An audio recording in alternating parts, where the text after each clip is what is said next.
Hi hello నమస్తే welcome to ఆద్యం.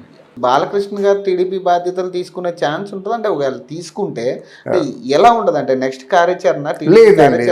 బాలకృష్ణ లాభం లేదండి. బాలకృష్ణకి ఆయనకి వాగ్దాటి లేదు. సరికదా ఈ రాజకీయాల్లో ఉన్నటువంటి సెక్షన్లు ఉండాలి. ఇప్పుడు మీకు ఒక 10 సెక్షన్లు వాళ్ళు చెప్పారనుకోండి, 10 సెక్షన్లు విని మనం కంగారు పడకూడదు. అందులో ఒక సెక్షన్ 409 అంటే ఏమిటో తెలుసుకోవాలి. అంటే పర్టికులర్గా 409 మీద స్టడీ చేసి దాని మీదే క్వశ్చన్లు సంధించి ఆ 409కి ఈయనకి సంబంధం లేదని నిరూపించాలి. అది రాజకీయంలో మాట్లాడుతున్న వాళ్ళకి అది కావాలన్నమాట. 409 ఏంటి, ఖచ్చితంగా అరెస్ట్ చేయాలి, శిక్ష వేయాలి, అదే. అందువల్ల మాట్లాడే వాళ్ళకి అది ఆ జ్ఞానం ఉండాలన్నమాట. కానీ పవన్ కళ్యాణ్ కొంచెం తగ్గాడు, తర్వాత ఏమో తారక్ కూడా తగ్గాడు. తారక్ ఇట్లాంటి పరిస్థితుల్లో తగ్గకూడదు. వాళ్ళు ఏముంటారంటే మొదటి నుంచి కూడా మీరు మన జగన్మోహన్ రెడ్డిని మీరు బాగా స్టడీ చేస్తే మైండ్ గేమ్ ఆడతాడండి. అంటే ఏ టైప్ అంటారు, ఎలాగంటే మనసు గాయపడే గేమ్ ఆడతాడు. ఇప్పుడు లీడర్కి పిల్లలకి సంబంధం ఏమనుందా? 3 పిల్లల్ని చేసుకున్న మన సమాజం ఏటైపోవాలంటాడు. నీకెందుకు 3 పిల్లల్ని చేసుకుంటే? ఇప్పుడు శ్రీకృష్ణదేవరాయ 4 పిల్లల్ని చేసుకున్నాడు అనుకోండి, ఆయన పరిపాలన ఎలాగుందో చూడు. అంగట్లో రతనాలు అమ్మాడు, భువన విజయం లోన దర్బార్లో పెట్టుకున్నాడు, సంగీత సాహిత్యాలు పోషించాడు, హంపి లాంటి శిల్పకళా వైభవాన్ని ఆయన ప్రదర్శించాడు. తిరుపతి కొండను ఏంటంటే నిలబెట్టాడు, ఆ రోజుల్లో డబ్బులు ఇచ్చి. సింహాచలం కొండలో పచ్చల పథకం ఇచ్చాడు. అంటే వాళ్ళ విధానం ఏమిటి, వాళ్ళకి ఎంత వైడర్ థింకింగ్ ఉంది, దానివల్ల ప్రజలు ఎంతవరకు బాగుపడతారు అది ఆలోచించాలి. కానీ 3 పిల్లలంటాడు, ఇంకో మాట అంటాడు. అంటే ప్రతి ఒక్కరు కూడా గాయపడే విధంగానే మాట్లాడతారు కానీ అసలు పాయింట్ మాట్లాడు, రాజకీయం మాట్లాడు. ఇప్పుడు పవన్ కళ్యాణ్ ఇప్పుడు ఏదైతే టీడీపీకి సపోర్ట్ చేస్తున్నాడు, అవును, ఇప్పుడు దీని వల్ల వాళ్ళ పార్టీలోనే వెడబాటు వచ్చే ఛాన్స్ ఉంటుంది కదా. జనసేనలో కూడా అంటే టీడీపీకి సపోర్ట్ ఇస్తున్నాం, మద్దతు ఇస్తున్నాం. లేదండి, పవన్ కళ్యాణ్ చాలా మంచి రాజకీయ ఎత్తుగడ వేసాడు అన్నమాట. ఎందుకంటే పవన్ కళ్యాణ్ కానీ యాక్టివ్ పార్టీ తీసుకుంటే మీకు తెలుగుదేశంలో కొంతమంది సైలెంట్గా జంప్ అయిపోతారు దీంట్లోకి.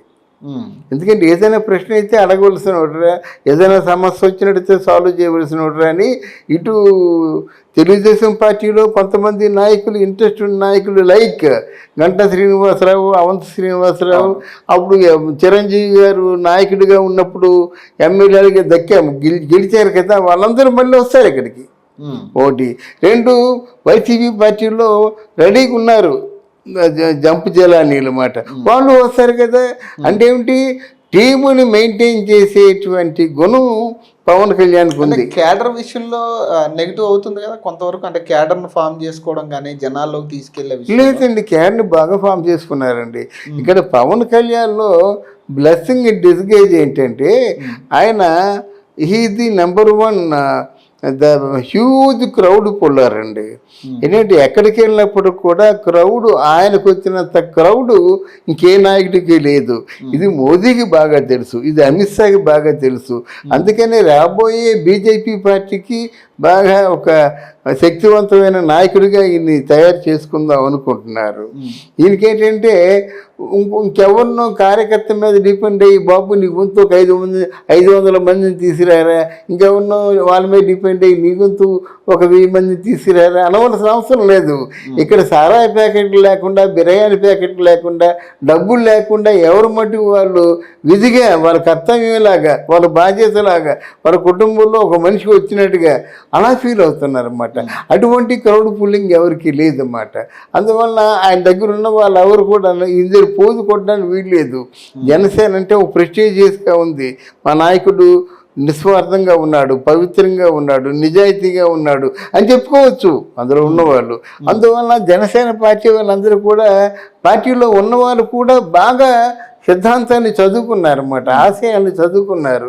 ఏ ఒక్కరిని తీసుకున్నప్పుడు కూడా వాళ్ళ తాలూకు డిబేట్ ఎంత స్పష్టంగా ఉంటుందంటే అశ్లీలంగా ఒక మాట లేకుండా పాయింట్ బ్లాంక్గా పాయింట్ బై పాయింట్ మాట్లాడుతున్నారన్నమాట.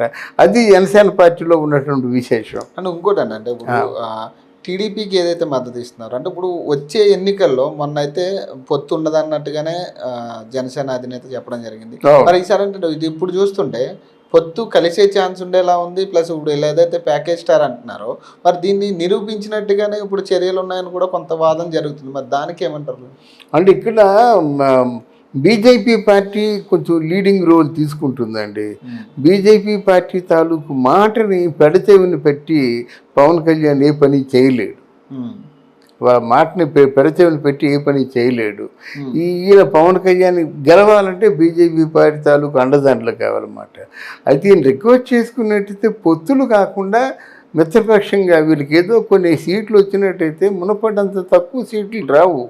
అంటే వారాహి ముందు వారాహి తర్వాత మనం లెక్క వేసుకోవచ్చు. ఇంకో 40 సీట్లు వచ్చాయి అనుకోండి, ఇప్పుడు మిత్రపక్షంగా ఉంటూ తెలుగుదేశం పార్టీ కూడా ఉండి వాళ్ళ ఇద్దరి మధ్య కరెక్ట్ ఎంఓఏ ఉండి కరెక్ట్ పవర్ షేరింగ్ ఉన్నట్టయితే అప్పుడు 2.5 ఏళ్ళు పవన్ కళ్యాణ్ని సీఎం చేయడానికి ఒప్పుకున్నట్టయితే అప్పుడు ఏమవుతుందంటే అక్కడ మనం వీళ్ళు ఏవైతే అనుకొని ప్రజాస్వామ్య పరిరక్షణ కోసం మనం ఒకటవుదాం అనుకుని వచ్చారో ఆ ప్రజాస్వామ్య పరిరక్షణ చేసిన వాళ్ళు అవుతారు. తర్వాత ఏమవుతుందంటే పవన్ కళ్యాణ్కి ఒక 50 మంది సీట్లు వచ్చాయనుకోండి, అప్పుడు పవన్ కళ్యాణ్ని మెర్జీ చేసుకుంటారు. అంటే వాళ్ళు ఆంధ్రాలో బీజేపీ పార్టీని ఎస్టాబ్లిష్ చేద్దాం అనుకున్నటువంటి కళ తొందరలో సాకారం పవన్ కళ్యాణ్ ద్వారా అదే తొందరలో సాకారం అవుద్ది. లేకపోతే ఎప్పుడండి ఎప్పటి నుంచి ఒక ఆల్మోస్ట్ నాకు తెలిసి ఒక 7 సంవత్సరాలు 8 సంవత్సరాల నుంచి హరిబాబు ఎస్టాబ్లిష్ అయిన కాంచి ఒకటే ఉన్నాడు, హరిబాబు విష్ణుకుమార్ రాజును. మిగతా ఎక్కడున్నారు? ఇక్కడ ఒకలో 2 ఉన్నారు, కానీ ఇక్కడ బాగా ఎస్టాబ్లిష్ చేశారు, ఇక్కడ బాగుంది. కానీ అక్కడ మాత్రం ఎవరు లేరు. మళ్ళీ వీళ్ళందరూ ఎస్టాబ్లిష్ అవ్వాలంటే ఇంకో 10 ఏళ్ళు ఇంకొక 15 ఏళ్ళు పడుతుంది. Right. Thank you sir. Thank you అమ్మా. Thank you very much.